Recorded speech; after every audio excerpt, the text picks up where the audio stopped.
we are going to discuss on Azure storage. So this is Azure storage. We have different storage options. So as you move on, you will come to know that actually database is also a storage, warehouse is also a storage, right? Because ultimately we are keeping our data, whether it's a database, whether it's a warehouse, we are keeping our data. So these are the storage also. But when we are talking about Azure storage service, then that is not including the database and warehouse because they are part of another services. But of course, all of them are there to keep our data. Okay, and of course, the very important thing is scalability that we have discussed earlier also. That scalability is a very distinct feature of Azure services because it's like you don't need to do some pre-planning, or you don't need to buy everything at the starting. You can just start with whatever requirements you have, or whatever information you have about the services. You can start with it, and based on your requirements, as your requirements are changing, then based on that you can scale up or scale down your resources. So that is the uh, main distinct feature of Azure storage. Now when we are talking about Azure storage, then actually you can keep any type of data. Okay, so when few years back also, it was mostly we talked about databases, okay, to keep our data. But that data was structured data, where we should have a particular schema, and then we have the data in that particular format, and then we used to store that data in our databases. Okay, so you know that say you are using SQL Server database, so you have to create a table. The table is having multiple columns, and each column is having a particular data type. So whenever you want to populate data in that database table, then you have to make sure that your input data is coming in exactly that format, right? Because there should be all the columns present, and the column data type should also match. Then only it will be possible for you to enter the data in your database table. If you say try to add some data, say there is a numeric column and you are trying to keep some string data, then it's not allowed, right? So it will give you error. Or say if your table has 10 columns, and you are just trying to put some 8 values, say all the columns are mandatory, so it will not allow you, right? So there are these problems are there. And when you are talking about database, then it's like only structured data there that you can keep there. But nowadays, for different data sources that we are currently handling, say our email data, our social media data, which is actually huge, and lot of day to day data is being retrieved, and lot of analytics are being done on that data. So for that we have semi structured data, we have unstructured data. So semi structured data means where it is something like it's not like your table data, that particular type of structure, but it comes in a structure where you have some key value pair type of data. Okay, it's like one key is there and this value is given. So value can be anything, it can be a string, it can be a numeric value, it can be a date, anything it can be. So when data comes in that format, then we actually keep it in NoSQL database. So we'll come to the discussion of NoSQL database later. But for now, you understand that there is the semi-structured data and there is the unstructured data. So unstructured data means it has no designated structure. It can be anything. Means we have just given the example that it can be a PDF document, it can be a, JPG image, JSON file, video content, anything, right? So you can understand that say if data is being collected from Facebook, so it can be anything, right? In Facebook you can write some text, you can post some photos, you can have some videos. So all type of content is there, and maybe your requirement is that you have to store all type of data and you have to process them. So that is the unstructured data. So when we are talking about Azure storage, then it can store all these types of data. Okay. Now, few of the features which are actually, you already know these features because we have discussed them as part of the advantages of Azure. So now we are again concentrating on these specific features.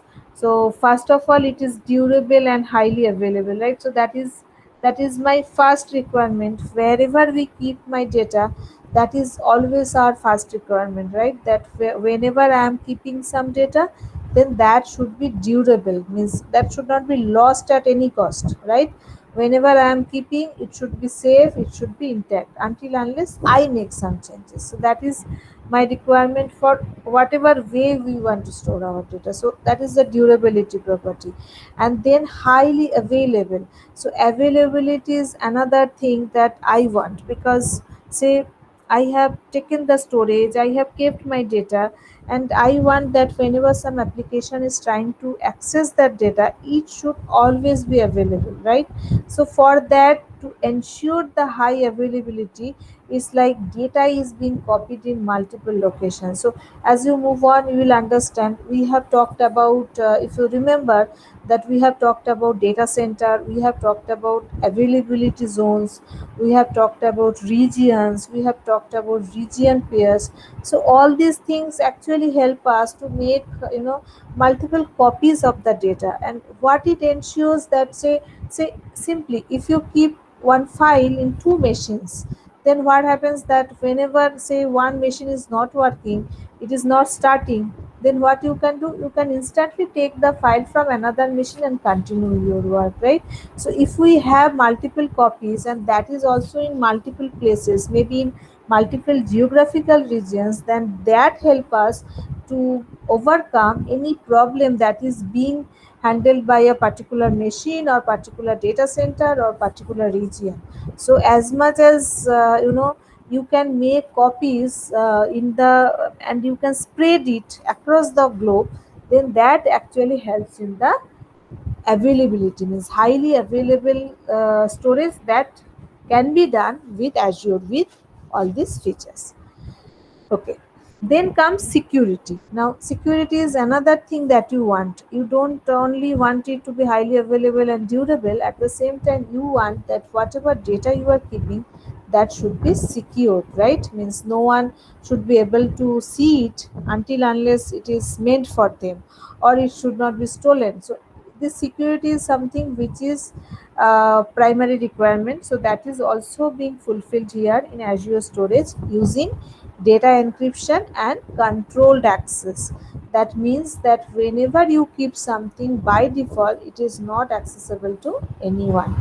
You have to give the access to people or applications, then only they will be able to access it. And all the data is encrypted, so that when it is moving, whether it is static or whether it is dynamic, every time there is some encryption is being done on the data, so that it cannot be stolen. Okay, so this feature is being given.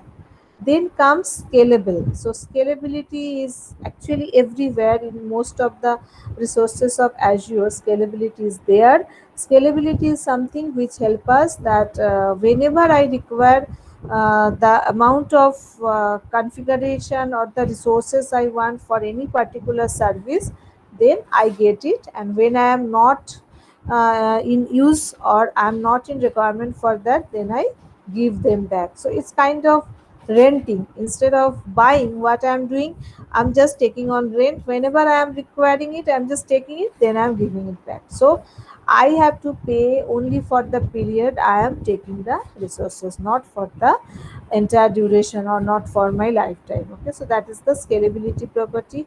Then it is managed. That is another very important aspect, that whenever you are buying your own machine, okay, you have bought your machine, you have bought your operating system, your say SQL server, database server you have bought. So if all these things belong to you, then all the maintenance of it, if any update is there or there is a problem, anything is there, you have to handle it, right? But when you are taking from Azure, then it is managed, means everything, all these, the maintenance part, or any update or patch has come, or any problem is arising, maybe in the operating system or the storage where it is being stored, all these things are being handled by the Azure provider. So you only have to concentrate on your work, that's it, rest of the things are being managed. Okay, next is accessible. Again, it's a very important property again, that it should be accessible, right? Nowadays it's not like you don't want it to work on a means in a single room, and people in the single room should be able to access it, but our requirement is like whenever we are doing something, maybe our expectation is that people from all over the world can access it. So that is possible in Azure storage. Your data can be accessed through HTTP or HTTPS, but only when you have given access. Okay, so these are the main features of Azure storage. Any question, anyone? Fine. Next is the different types of storage. Okay, so whenever we are talking about Azure storage, it has different types. So as I told you, that database and this warehouse, etc., they also store data, but they are not in this group of Azure storage. Okay, they will come in the different services like database services, warehousing services, etc. So when we are talking about storage service, it has 5 different types of storage. First one is the blob storage. We'll discuss on blob in detail.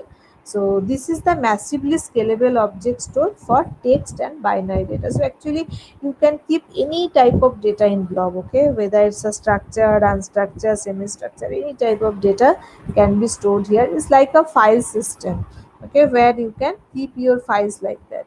And it has a support for big data analytics. So if you remember, we talked about data lake storage when we talked about big data analytics. So it is nothing but means blob storage only, but blob storage has some specific features which should we should keep that features on, so that this blob storage data can be used for big data analytics. Okay, so I will come to that, the detailed discussion on blob and data lake. Apart from blob and data lake, we have a few more types of storage. One is the Azure files. So what is that? It is the managed file share for cloud or on-premise deployment. So file share is something which is not a new concept. Say you 5 people are working on a project, and it's like you are sitting in different locations, and it is very important that whatever the work you do, you want to share with your team members, so that they can also see that and they can make their changes accordingly. So you just want everything to be shared among yourselves, but you are sitting in different locations. So you we used to do it with file shares. Okay, file share was something which was there before cloud computing also, but nowadays we have these in Azure storage, we have the files which we can use for this purpose, and it is managed. So we don't have to manage it, we can just create it and start using among our team members. Then comes Azure Queues. So it is a messaging store for reliable messaging between application components. So queue service is something where, say say from the source system, some messages are coming continuously. Say in 5 minutes, one input is coming. So in 1 hour, it will be like some 12 inputs are coming. But maybe you want to process those inputs and generate some report on something, and you don't want to lose it, and maybe you can process, say one input in 30 minutes. So what will happen, that in 1 hour you can process two inputs, but there are some 12 inputs which are generated. So for that you need some storage which will help you to just keep them in the queue and it can be used one by one. Okay, so that is the Azure queue service. Then comes Azure table. Table is nothing but a NoSQL storage. Now what is NoSQL database? It is known as not only SQL, where you can keep your semi structured data as well. And there is one NoSQL service also available in Azure, that is known as Cosmos DB. We'll discuss on that. But here Azure table is something which is a NoSQL store. So if you want to keep data which is like a semi-structured data, like NoSQL data, so that you can store in Azure table. Okay, and the fifth one and the last one is the Azure disk. So it is something that we talked about virtual machine, that is infrastructure as a service. So when we are talking about virtual machine, then you need some disk storage to, maybe you are doing some processing and you want to keep your data. So for that you can add Azure disk storage. Okay, so Azure disk storage is being used for keeping the data of your virtual machine. So these are the types of Azure storage, that is blob, file, queue, table and disk. They have some different purposes. Okay.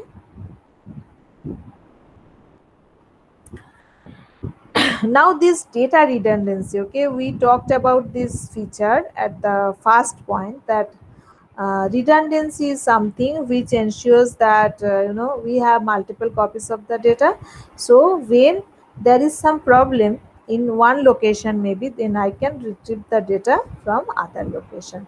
So what redundancy ensures? Redundancy ensures high availability and durability of the data during failures. Okay, so these two features are being handled by keeping redundant data. So redundancy is nothing but multiple copies of the data, redundant data.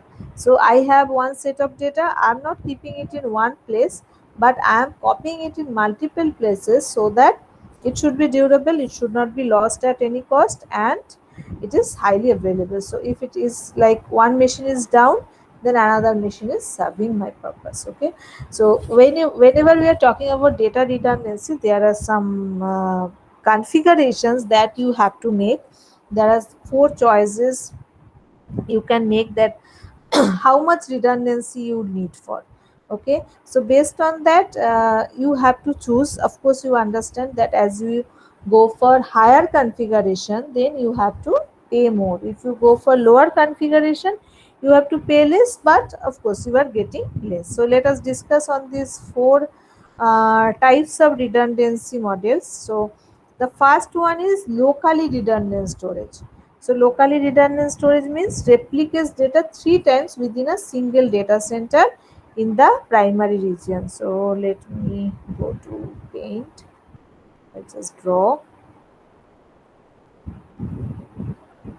Okay, so in case of LRS, what is happening? Primary region means the first region where what you have selected for your service, that is the primary region. And what it is telling, that it is keeping the data 3 times within a single data center. Okay, so within the data center, say this is my region.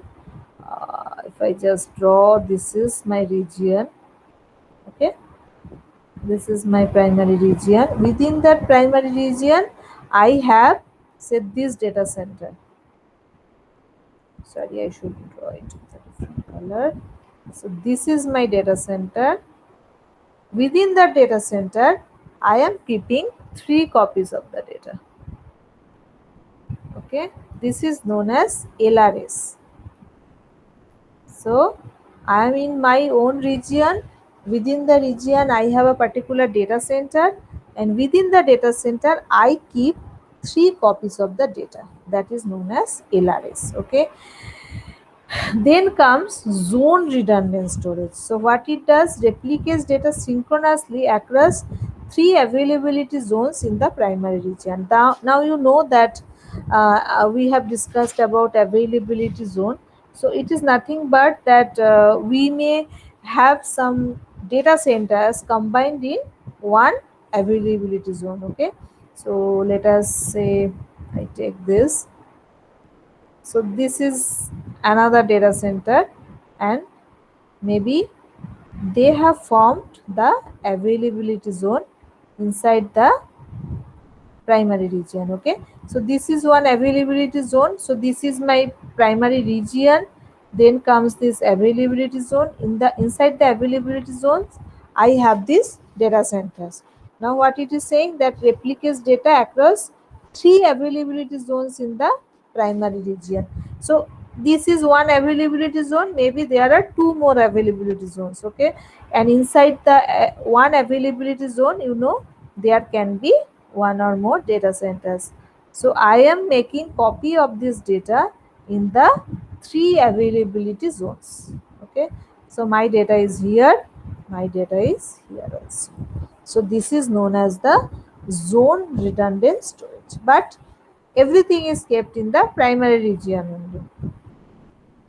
Now comes the higher one. So you can understand that we are moving from lower to higher configurations. Next is the geo redundant storage. What is it? Copies data synchronously three times in a single physical location in the primary region, copies data asynchronously to a single physical location in the secondary region. So now I'm not only in my primary region, but I am moving to another region also. This is known as the secondary region. So my data is getting copied in the secondary region also. Okay. So you can understand that how I am moving from lower to higher configurations. So in each region, you know that I have multiple availability zones. Inside the availability zones, I have the data centers, and inside the data centers, my data is copied. Okay, so in LRS, I kept my data in the primary region in a particular availability zone inside the data center, but three copies. And then in zone redundant configuration, what I am doing, I am keeping my data in multiple zones. And now when we are talking about geo redundant storage, where I am keeping my data in the secondary region also. And the last one is the geo zone redundant storage. So here you can see what I am doing. First of all, I am copying the data across three availability zones in the primary region. Then I copy the data asynchronously to a single physical location in the secondary region, and within the secondary region, data is copied synchronously using LRS. So it's like, if I just talk about geo zone, so what I am doing, first of all, I have my data in all the three availability zones. Okay, so I have data in here, here, and here in three availability zones. Apart from that, what I am doing, I am copying my data in the secondary region also, and inside the secondary region also, I'm keeping my data three times. So you can understand that how many copies I am making. I am making the copies of the data across the data centers, across the availability zones, and across the regions also. So of course I am making lot of copies, and I am spreading the data not within the data center, not within the availability zone, and I am just spreading it across the regions also. So many copies. So of course it will give me the maximum redundancy, which in turn will give me maximum durability, maximum availability.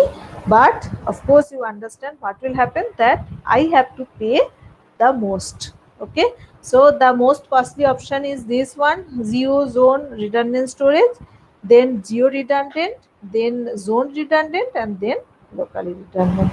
So it is like everywhere you have the choice that what you want. Means it is like cost and performance, two factors are always there that you have to keep in mind. As the performance is going on, your cost is also going on. So you have to always find the optimal balance between your performance and your cost. So you cannot go for the infinite cost. At the same time, you cannot go for some performance which is not acceptable. So you have to always balance between your performance and your cost. Okay. Now, what are the benefits of data storage in Azure? Actually, the generic benefits that we have talked about Azure, that is also applicable, and there are few more specific benefits of storage service. So let us have some discussion on that. So first one is automated backup and recovery. So backup and recovery are some standard services that you should do whenever you are maintaining any data.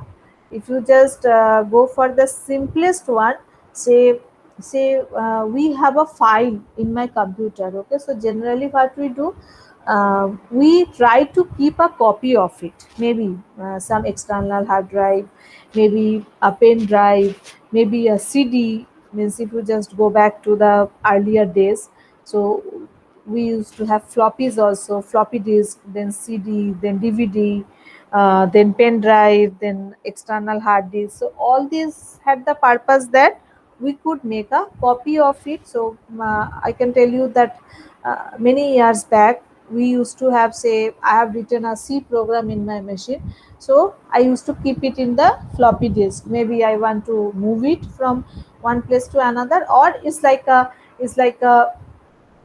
backup for me, right? Say I have written a program in my college lab, so I wanted to make a copy of it, so that tomorrow when I'm coming, if the program is lost, because the machine is being shared by many people, so what I used to do, I could make a copy of my program in my floppy drive, and then the next day I can use it. So that is the very basic way of backup and recovery, right? Every day we do it. So this backup and recovery is automated here.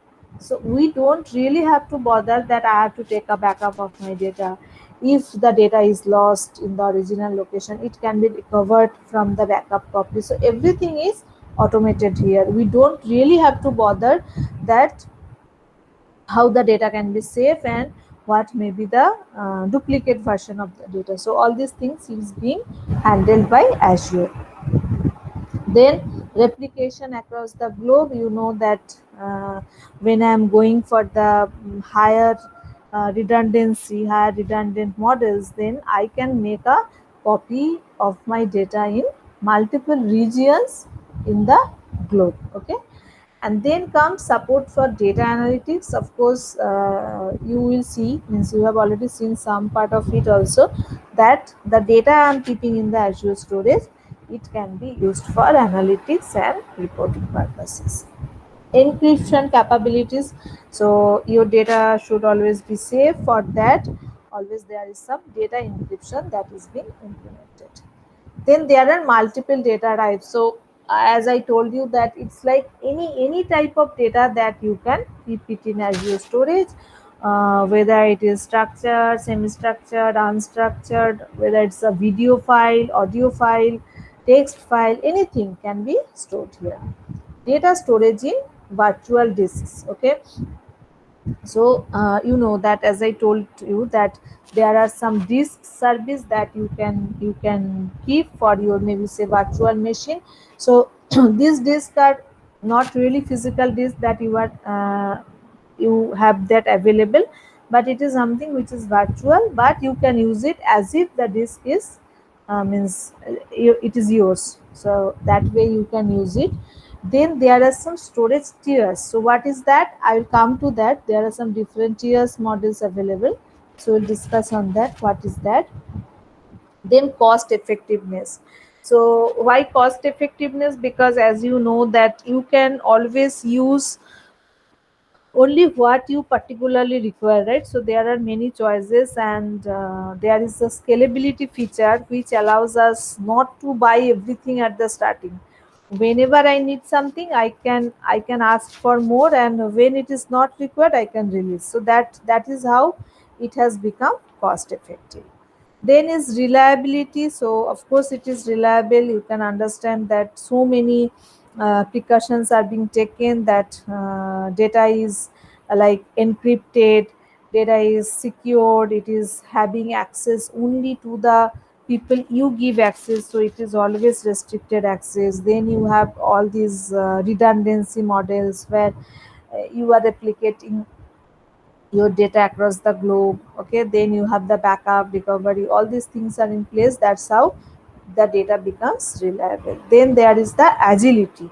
Agility means that how dynamic it is. Okay, so you can make changes as you have so many features, so you can just uh, make all the required changes whatever you want in which form. Okay, so that is the agility feature. So all these features actually help you to maintain and use your data in the best possible way. So that is how this Azure storage has become a very important part of these services. Whenever you need some service, then this Azure storage is something which is most of the time it is part of our work.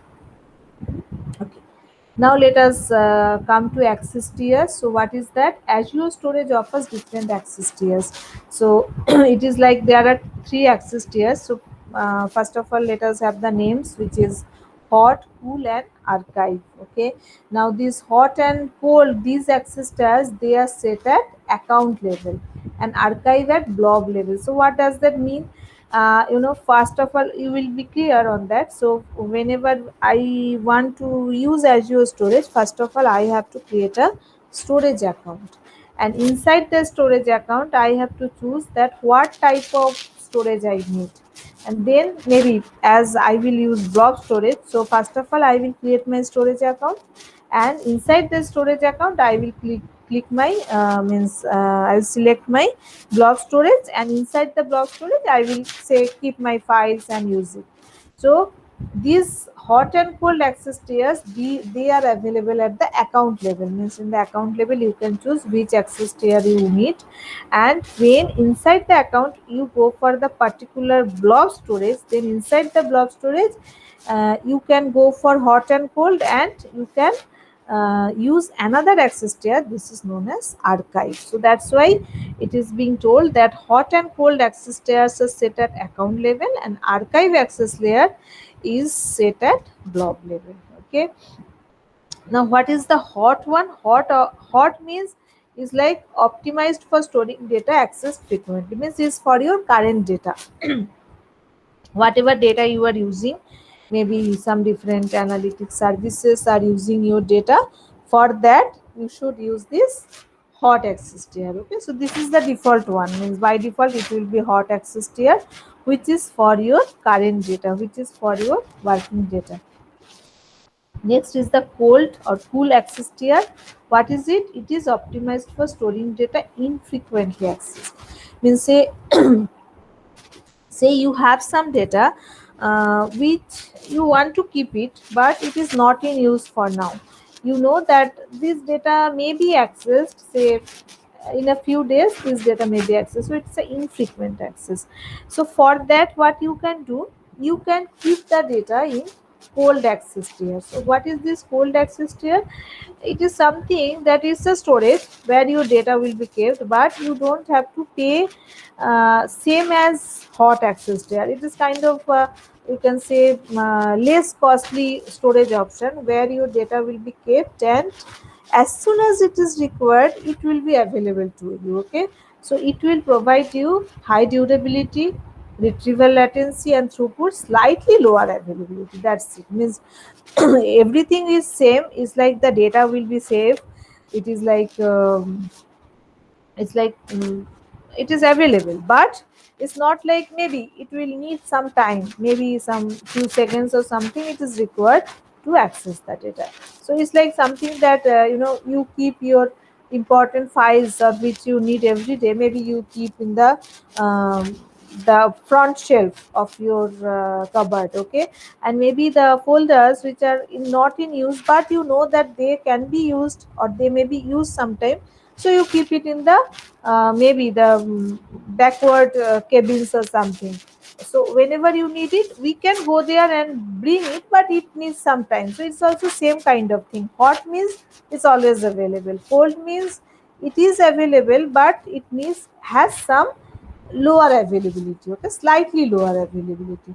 But whenever you are taking this cold access tier, you have to keep it for 30 days. Means you have to pay for 30 days to keep the data. Okay, Then is the archive access tier. What it is? It is optimized for storing data rarely accessed. Okay, means it's a offline storage. So it's not online. Cold is a online storage, but it needs some time to bring back. But for archive, it is like it's a offline storage and it has the minimal cost. So you may keep archive for say it is needed in 30 days, once in 30 days, and it is fine to have some latency. Okay, so for that you can keep it in the archive location so that that can be used rarely. Mean most of the time you will keep in archive tier where data is not actually required, only for record purpose you are keeping, so that if required it can be brought back. So here also there is a rule that it should be stored for at least 180 days with flexible latency requirements. Okay, so you have to keep it for 180 days, and flexible latency means it's like, okay, if it needs some time to get it back, you are fine with that. You don't have that high availability and minimal latency requirement. It is fine if it is taking some time to get back the data. So these are the access tiers concept. Okay, now as we have the introduction to Azure storage, so we'll move to a particular type of Azure storage that is known as blob storage. So as I told you that it can keep many different types of data, so it is actually having many different uses or applications. So it is optimized for storing massive amount of unstructured data, to serve images or documents directly to a browser. So you can keep some image or some document and it may be available directly to the browser. Means you can actually, whenever you keep a blog, you will get a link, and through the link the blog is accessible. To store files for distributed access, so as it is accessible through multiple locations, using means if you have access you can use it from like from the http and https. You can just access it through the url. So if it is a distributed access is required, you can keep the files in blob storage. To stream video and audio, to write to log files. So as you can accept many types of files, you can store it and you can share it as and when required. To store data for backup and restore, disaster recovery, archiving. So you can understand so many different purposes you can serve it through blob storage. To store data for analysis by on-premise or Azure hosted service. So you can keep your data here for analytics also. And most important advantage of blob storage is that it is very cheap actually. So you can keep any structure, any type of data for any purpose, sharing, distributed access. At the same time, this cost is very less, okay, for blob storage. Okay. So here how we will proceed for blob storage. As I told you that first of all I have to create an account. Inside the account I have to create a container, and inside the container I can keep my blobs. So that is the structure, means that is the architecture, how it is being organized. Okay, so first there should be an account. Inside the account we have a container. Inside the container we have the blobs. Blobs is nothing but the data, the file you want to store, that is known as the blob.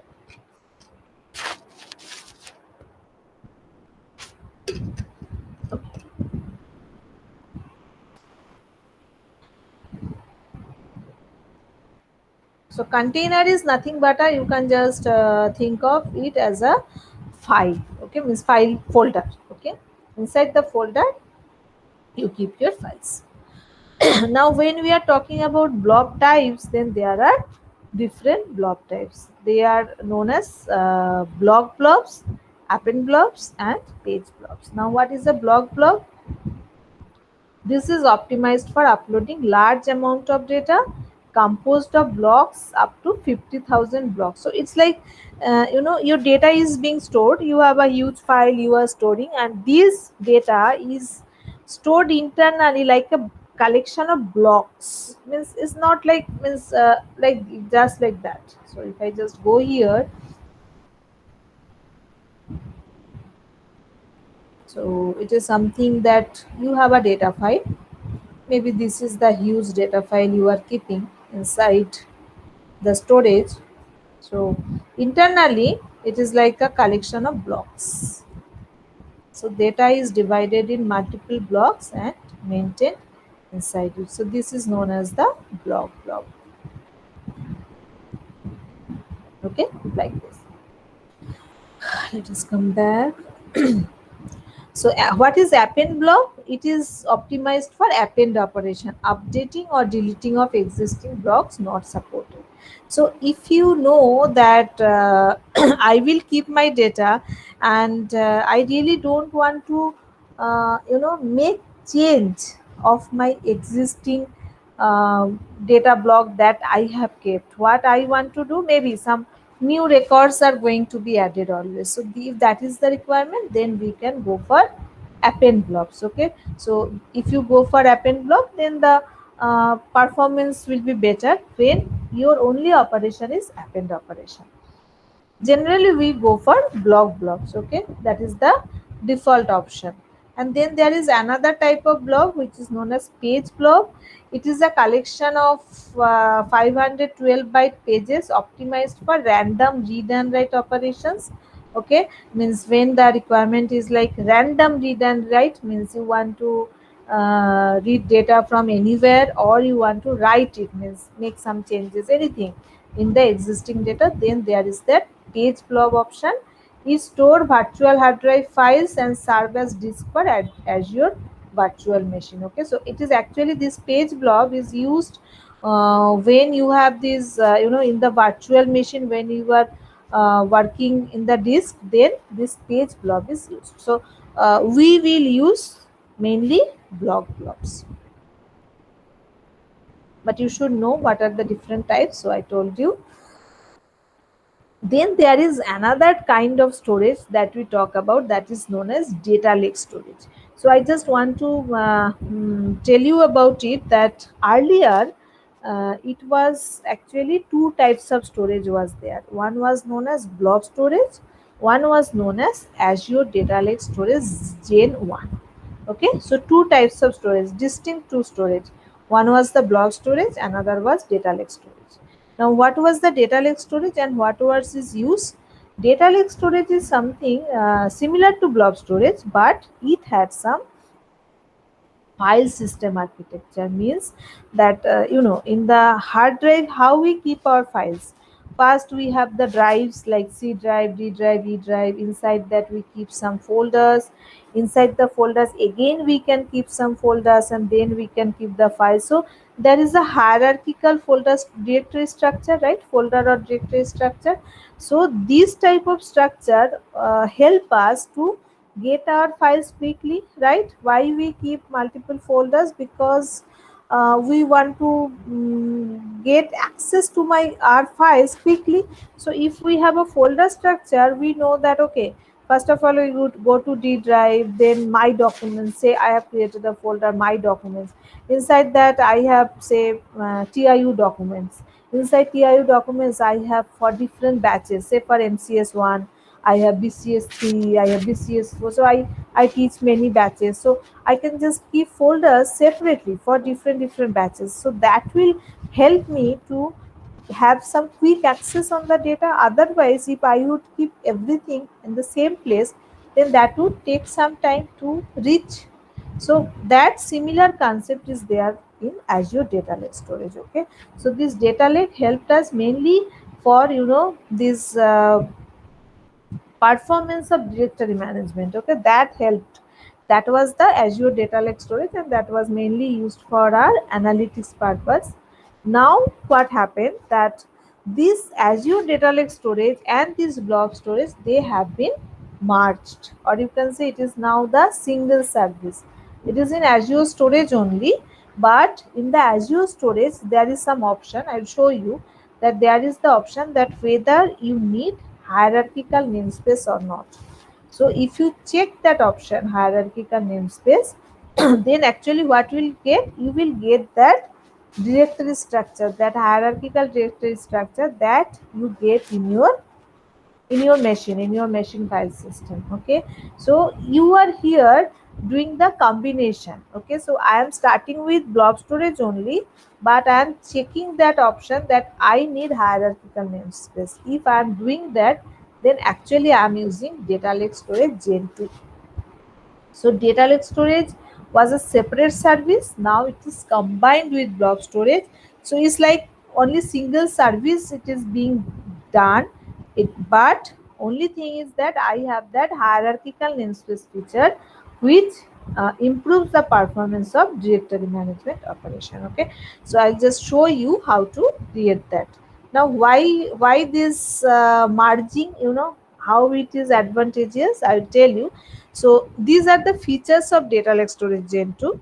First of all, it is Hadoop compatible access. So I told you that what is the use of data lake storage? Mainly for data lake, means sorry, for big data analytics. Okay, so there are some services in Azure which help in big data analytics, like Azure HD Insight, Azure Databricks, Azure Synapse Analytics.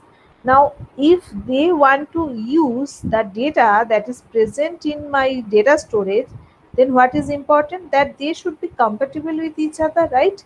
Means they should be able to access the data which is present in my data lake storage. So for that, there is some driver is available. Okay, that is known as ABFS driver. So through this driver, these services can access data in the Azure data lake storage gen 2. Then there is lot of security is there. Okay, through some ACL or POSIX permissions are there, and also some extra security features can be set for data lake storage gen 2. Sorry. Next comes that cost effective. So it is actually cost effective because it is using the similar type of storage from blob storage, and as I told that blob storage is very cost effective, very cheap. So you are getting that feature also in data lake storage, because now data lake storage is not a different service anymore. It's like the same blob service you are using. Okay, optimized driver that I talked about, that there is a driver called ABFS driver, which is actually helping the other big data analytics services to access data here. Then it is scalable, so that we discussed. And then multiple concepts. What is that? That, as I told you, that data lake storage is built on Azure blob storage. So the same service you can use at blob, you can use at data lake. So multiple services are available with the single service. Okay, so we have discussed what is the storage. So first of all, you have to create a storage account. Inside that, you have to choose the type of storage. Say I am selecting blob, and when you are selecting blob, you should also check that hierarchical namespace if you want it to be used as a data lake storage. Okay, and you have to remember that whenever you are creating the storage account, you should be clear that whether you are going to use as a data lake or not. If you want to use as a data lake, then you have to check that option of hierarchical namespace, because once the account is created, then this hierarchical namespace feature cannot be added. Okay, it cannot be modified later.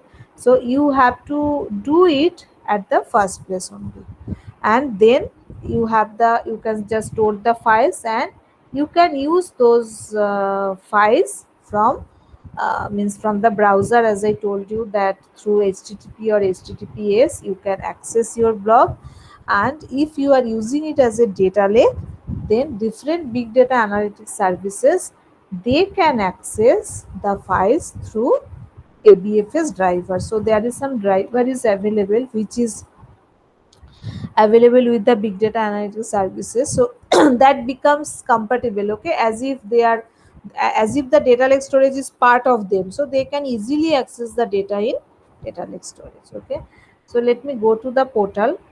If you have any questions so far, you can ask. I will go to the portal now. So this is my Azure portal. I'm going to create a resource. Here let me write storage. Okay, so I'm going for storage service.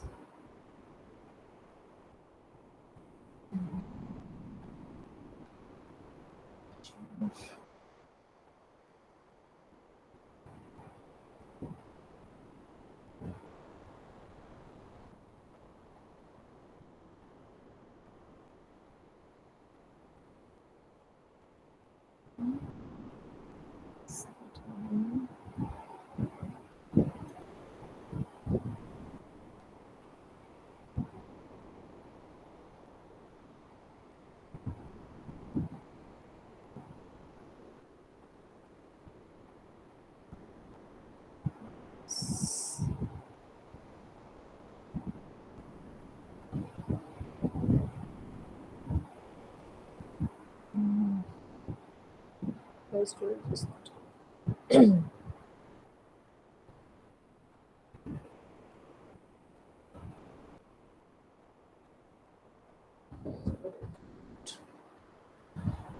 So this is the service I'm looking for. This is a resource storage account. So let me try to first create my storage account. Okay, I hope it's visible. If not, you can tell me.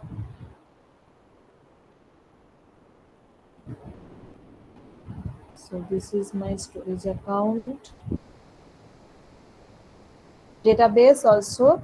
Here I have to provide my subscription and resource group names.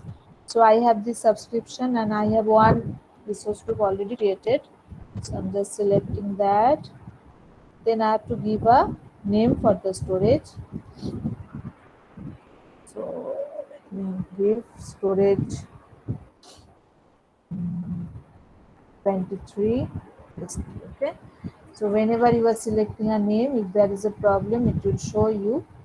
Then the region, that is the primary region where you want to create your storage account. So I'm just going for the default one. As I told you that based on your requirement, you can select some appropriate region. Okay.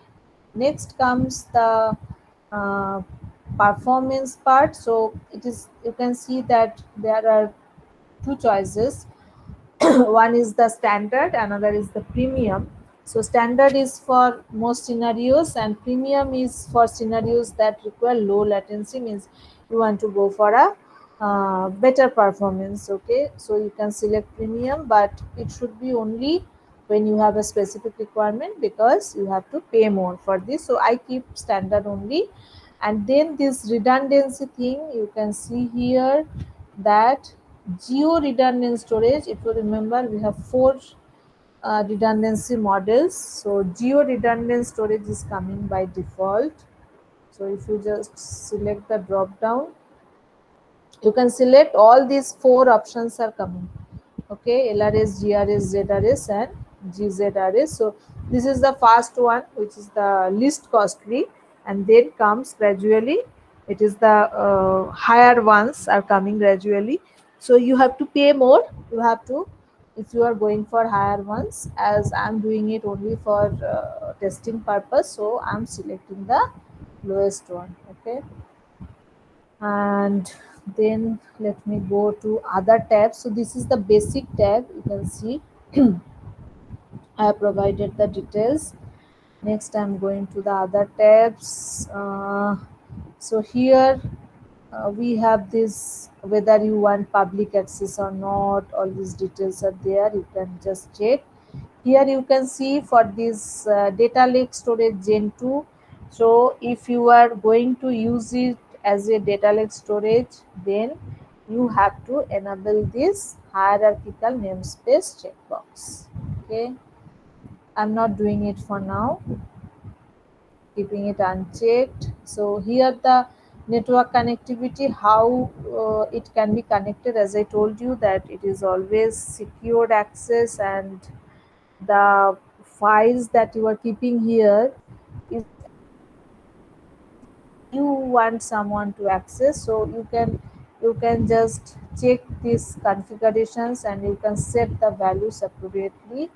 I go with the default one, that is the public endpoint. Then there is some data protection features. All the details are also written, so you can go through these details at exactly what it is. Okay. So as many protection you need, maybe some copying the data, or when you are deleting, whether it will be permanently deleted or like a recycle bin, so the data can be kept in the trash for some days for safety reasons. Say you have deleted accidentally, still the data will be available so that you can get it back. So this type of features you can set it from here. You can just go through the things and most of the points will be clear to you. For now I am keeping all the default options. Okay. Then there are some tags I can select, and then I'm coming to the final screen, that is the review plus create. Okay, so here you can review all the details that you have mentioned in these different tabs. So you can go through the details, and after going through the details you should press the create button. So I'm doing the create. Okay, apart from the presentations that we are discussing, I will give you one more link for an article where this storage and blob and data lake are discussed in detail. So you can refer that also for further reading. So now it is deployment in progress.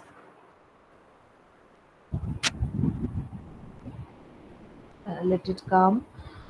So for any resource, whenever you are creating, it will always show you what is the progress of creation. Means it is being termed as deployment. So it always tells you that what is the status, and you can always go to that notification icon, and it will show you the details of any operation that you are going to do on the resources.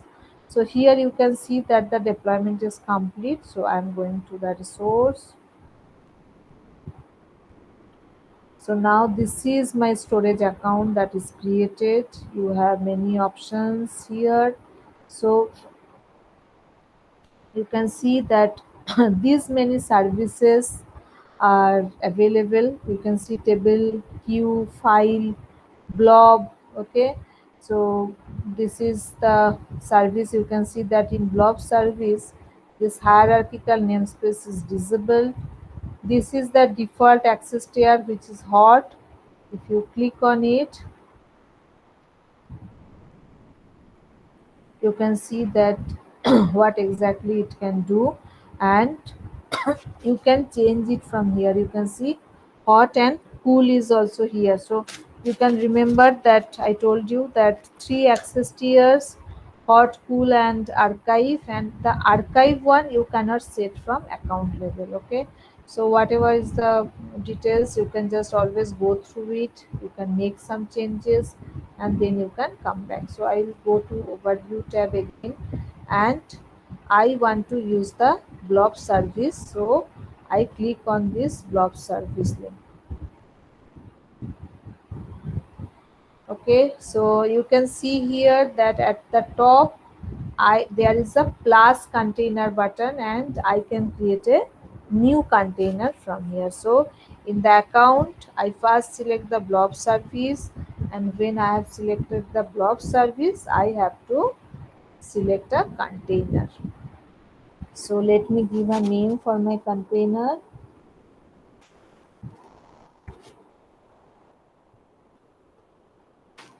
Okay, and when you have given the name, you have to give the access also. So there are three choices for you. One is private, means no anonymous access, means no one can access it. Then the blob means anonymous read access for blobs only, means whatever files or blobs you keep in the container that can be accessed. And the last one is container access, where anonymous read access for containers and blobs. So it will give access to the container level. So let me first give the maximum access. Okay. There is some advanced properties also where you can select the encryption scope. So I'm not going for that. I'm just selecting with the default options. So you can see that now one container is created already. So let me go to the container, and once I am inside the container, now you can see that it is one link is there, that is the upload link. So I have my storage account, I have selected blob service, I created one container, and now inside the container I have this upload link. So I'm going to upload. Here you can select a file. So let me select a file from my local drive. Okay. Hmm,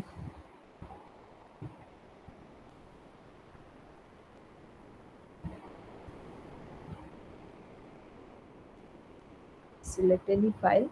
Say this file I'm selecting. um, then there are some advanced options also.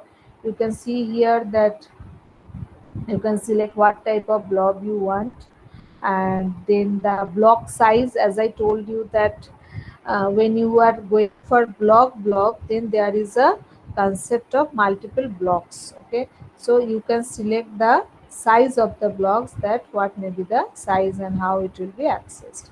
Then there is the access tier. Now you can see it is written hot infant.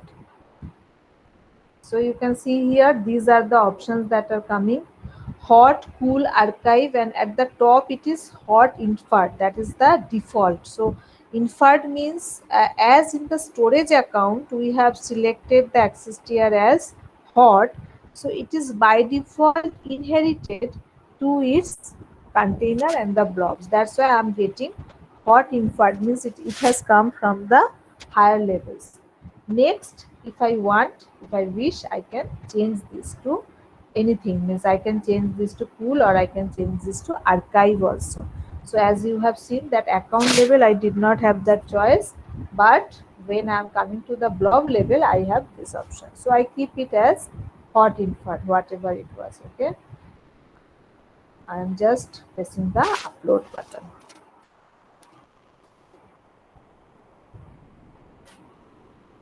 Okay, so you can see that the file is now uploaded. So this is my file that is uploaded now. If I click on the file, so I'm here, which is giving me the lot of options at top also. You can download, you can delete, you can change tier. Okay, and this is a URL. So let me copy that URL. I'm opening a browser window, and here I'm just pasting this URL. So you can see that for my file, one URL is created. And if I click here, so you can see this file is downloaded. So that means the file you have created and you have given access, if you have given adequate access, then that file is accessible from anywhere. Means just in the browser, if you press the URL, then anyone can, it is getting downloaded directly. Okay, next I'm coming back to my storage account. So here one container I have created, this logs container. It is created by default. Okay, so it can be used for keeping the logs of the systems. Okay, and if you need, you can create more and more containers, and if you can create your blobs. Now there is a storage explorer which can help us to give some folder system similar type of hierarchies. It will show you. So you can see here that all the blob containers, all the file shares, all the queues, all the tables you can see from here. So I have created only blob. So you can see here blob, under blob containers I have my container. If I click on the container, then you can see it is showing me the file that I have created. Okay, so you can understand that under the storage account I have different type of services, and Inside that services I have my structure and the all the files, whatever files I have, whatever documents I have, whatever video, audio, any type of file, I can keep it here, I can see it from here, and I can use the file, I can access the file using the URL. Okay, so that is the discussion on Azure storage. So we have started from what is a storage, different types of storage, benefits of storage, and then we discussed about the specific blob storage. Okay, so you can refer the article also where the step by step process is also given, whatever we have discussed now. And Azure data lake storage also I have created, and that steps are also there. So that is like similar, only thing is that you have to check that hierarchical namespace checkbox, so that will help you to create the files in a file system, means hierarchical file system, you can do it here. Okay, so that is what we had for Azure storage. So if you have any question, you can ask.